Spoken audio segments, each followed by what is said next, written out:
Every leader at some point in their career has faced it. That moment when a once reliable, high performing employee starts underperforming. Missed deadlines, lower quality of work, lack of engagement. What's your instinct? To jump in and fix them. But here's the truth. Your job isn't to swoop in and solve everything. Instead, it's to help them regain momentum without micromanaging them. Today, I'm going to unpack how to get good employees back on track. Let's dive in. Underperformance isn't always about laziness or a lack of motivation. More often than not, high performers struggle because they're spread too thin. They're overwhelmed or they're emotionally drained.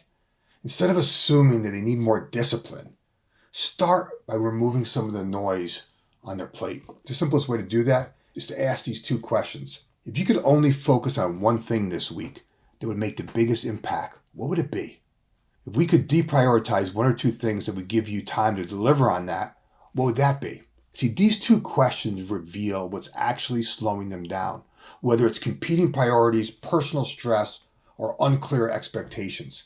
And once you pinpoint the issue, you got to help them reset. That might mean reprioritizing their workload so they can focus on what actually moves the needle, or eliminating unnecessary meetings, tasks, or distractions that are draining their energy. See, good employees don't suddenly forget how to perform. What they really need is help to clear their windshield so they can focus on what really matters most. Consider for a second someone on your team who is struggling. Now, the worst thing you could do is remind them of how much they're behind. What do they really need? They need a win. And I'm not just talking about any win. I'm talking about a win that's achievable and immediately resets their confidence and helps them build momentum. I've seen this play out countless times. A top performer stops not performing the way they used to. Their confidence takes a hit and suddenly they're second guessing every decision they make. And the best way to pull them out of that rut is to help them move the needle on something meaningful, not on something trivial. Instead of overwhelming them with a long-term plan and things to do, help them break down the thing they're actually going to make a big difference into smaller, more consumable components so they can get restarted again. Notice what I said earlier. What's the one thing that they can execute this week that will have the biggest impact? Notice the language I used on that.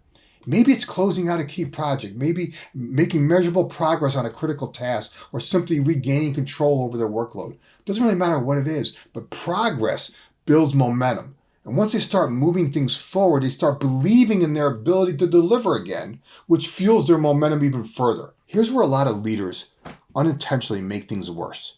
They see a struggling employee and they think, I need to step in, I need to help this person. But that can easily turn into hovering, micromanaging, and sending the wrong message. So the message that you don't trust them to figure it out. The key is to offer support in a way that empowers, not rescues. Instead of constantly checking in, shift your approach. Try asking, what's one thing I can take off your plate? Where can you use some support? What would help you move this forward? See, questions like this keep the responsibility on them while still signaling that you're there to help and support them. But sometimes the issue isn't just about work. There are moments when what's happening outside of the office is affecting their performance in ways that you can't even envision. Sometimes the root cause is a health issue, family stress, financial struggles. These things show up in productivity, engagement, and focus. If someone on your team is suddenly off their game, I want you to pause for a second before jumping to conclusions. The conversation should never start with, why are you missing this deadline? Like that's only going to make things work. Instead, hey, I noticed you don't seem like yourself lately. What's going on? See the difference in that? I'm not suggesting you pry into their personal details. I'm simply highlighting the need to create space where they feel supported instead of judged. A leader who recognizes the human side of leadership builds loyalty. If you want to authentically help good employees get back on track, don't add more pressure. Instead, help them gain more clarity.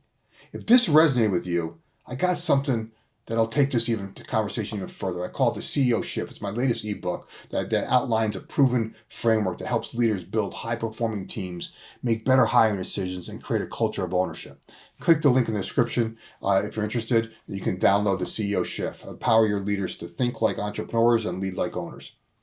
If you're not ready to think about your leadership at that level, let me at least buy you a copy of my book, Freedom to Experiment: How to Ignite a New Level of Energy, Focus, and Momentum in yourself and your team. If that's of interest to you, all I ask is that you pay for a small shipping and handling fee. If interested, follow the link in the description and I'll personally sign a copy for you.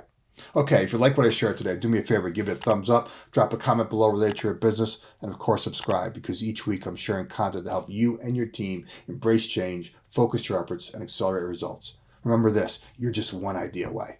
Talk to you soon.